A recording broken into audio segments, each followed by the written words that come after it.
Hi again, guys. Hopefully you've been following There I Read It. And today I'm going to be covering chapter 6, I think, of Harry Potter. All the chapters are starting to get a little wibbly wobbly. Yes, 6. And that is The Journey from Platform 9 3/4. And essentially this chapter covers Harry's birthday, him getting dropped off at the train station and having to figure out where the platform is, and then taking the train over to Hogwarts. And in the last few moments, Hagrid takes the first years on the boats and they, get into Hogwarts in this really secretive way. And that's the end. And next is the Sorting Hat. But I have my notes all queued up and ready because I'm slowly learning how to, do this like a person, like someone who's been around for 10 years on this platform. But my notes are as follows. I had some concerns about Harry going back to live with the Dursleys after his birthday because that's in June and the train doesn't leave until September 1st. So that's a long time for potential abuse to happen. But Harry is apparently invisible to the Dursleys, and Dudley is horrified of him to where he will not even stay in the same room, which I'm sure it's one of those things where it's like, this is exactly what I thought I wanted, but now that I have it, I'm not sure that I like this silence. They're leaving me alone just like I wanted, but it's sort of this tension in the air, and I'm sure he felt that all summer. The name Hedwig is a name from A History of Magic that Harry liked, and he leaves the window open so that the owl can kind of go around and does as she pleases. Oh,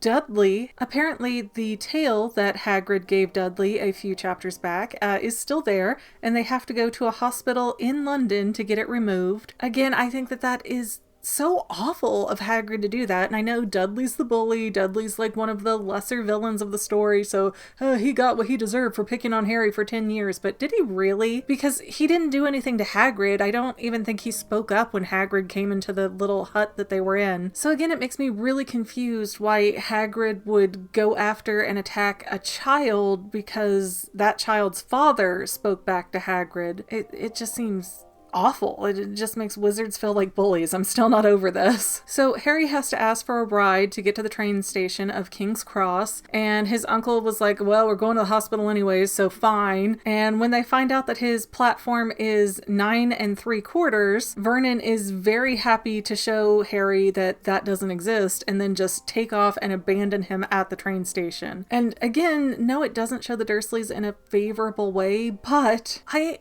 don't know. I can just only fathom how horrified they must have been all summer with this kid and having this giant man. And I mean, of course, from their perspective, they kind of felt like they were protecting Harry from the magic, even though they weren't great to him. But I mean, if you really think about it, secrets divide families. Okay, they do. They just like eat at people and they make you treat people differently because you know all the information, but they don't. And so to have all this secret about Harry's parents and who he is and where he's from and all that kind of thing, I could see where that would make a natural divide, especially when you're taking a kid that you never wanted. But I mean, then to have the magical world come and claim him against your will, but also say, here you go, you keep him for the rest of the summer. I mean, like I've said before, from the Dursleys' perspective, this book is a horror story. But luckily for Harry, even though he's been abandoned at the train station now, the Weasleys show up, and I thought it was interesting, Mrs. Weasley is described as plump several times, which of course in the movie she is not that way at all in my opinion. And when Harry finally goes to ask for help, Mrs. Weasley says, in regards to the platform, don't stop and don't be scared you'll crash into it, that's very important. But why would that be important? Is it just the confidence of knowing that you can get through? Is that what gets you through? Or if you're scared, does that keep you from getting through? Or I feel like there's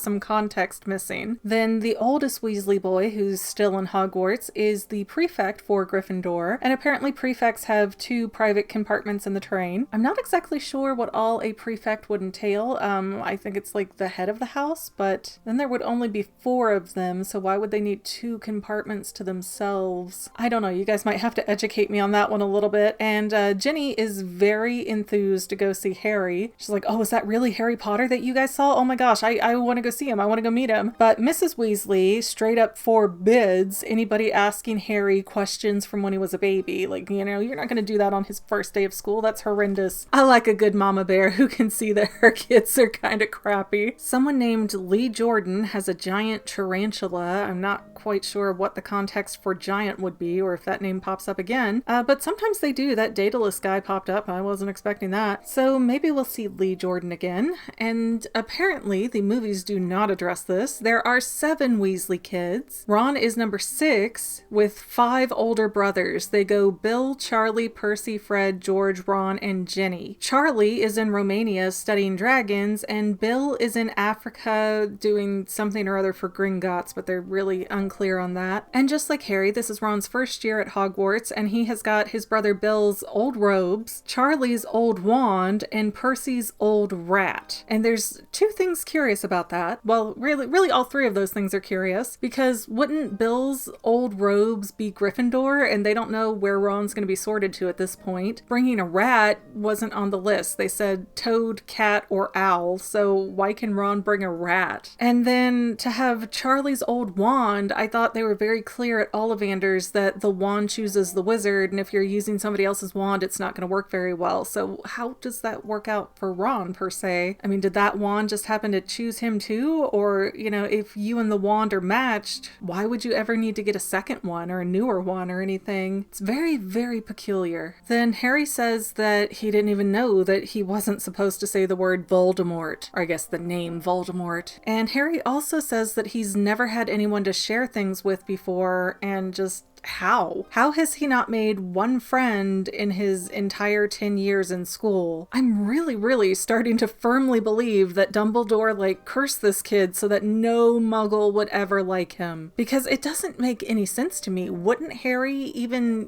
as the bullied kid, find other bullied kids to commiserate with? I mean, not one single kid in 10 years? Seriously? But then again, in terms of the wizarding world, that makes it very easy for Harry to go all in. He's got no attachments to the regular world. His aunt and uncle aren't very nice to him. No other family that we know of. So it makes it very, very, very, very convenient so that Harry can just go off and be whatever kind of wizard Dumbledore decides. I really think he's up to something, and maybe not something that'll be extremely obvious, but I feel like something shady is going on here the more information I get about Harry's past. So then the chocolate frogs are being opened, and Ron is missing Agrippa and Ptolemy cards. And when Harry opens one, he gets the Dumbledore card, and it says that he defeated Grindelwald in 1945 with his partner, Nicholas Flannel. And that did stick out to me because I have heard the chatter over the years that Dumbledore is,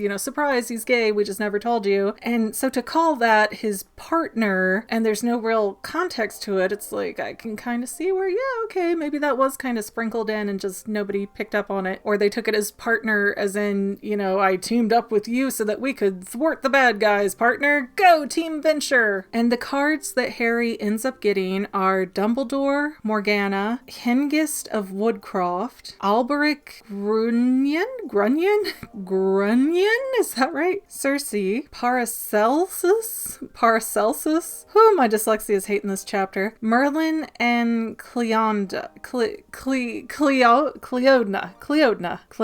something like that. And I don't recognize all of those names, but I remember, I think Cersei from the Odyssey, and then Morgana and Merlin are, from the King Arthur tales. I'm sure if I wanted to look these others up, they would probably have some backstory to them that I never heard of, but since I haven't heard of them off the top of my head, I'm not too interested in doing that at this moment. That'll give you guys something to yell at me about in the comments, I guess. Neville is wandering around. He has lost his toad and is just almost inconsolable about it. Ron starts talking about Scabbers and says that he's asleep pretty much all of the time, and he tries to, do little spells on him like turn him yellow and nothing happens. So either Ron is not a very good wizard, he is being hindered because the wand did not choose him, or there is something fishy about Scabbers. And I don't know which is accurate at this point in the book series yet. And like I said, I've seen the movies, so I have an idea of what the right answer might be. But definitely with the whole issue of the wands, that's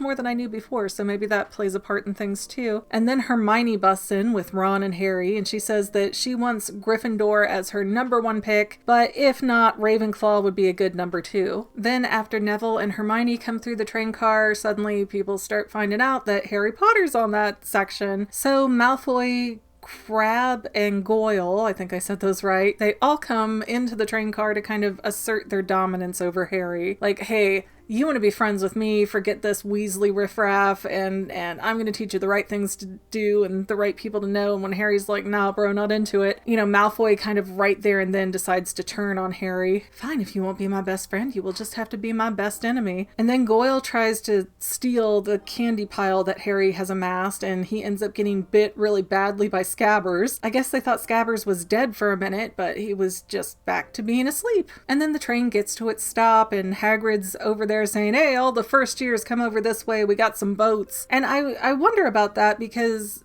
thinking about it in terms of what I've seen in the movies, they only cross in the boats in that first movie that I can recall. And he does make an effort to say, first years, you know, come with me this way to the boats kind of stuff. But does that mean all the other year students just kind of find their own way, and this is just for show to give them the grandeur of what Hogwarts is? But once the boat finally gets to its destination, Trevor the Toad is recovered in one of the boats somehow, which makes Trevor feel really weird and sketchy as a character. If not for what I already know, I would be keeping my eye on Trevor more so, but maybe there's more that I don't know. I guess I'll find out. So I'm trying to think of a good question to ask you guys and kind of encourage some discussion. The Sorting Hat is the next chapter. But you know what? Let's talk about Ron.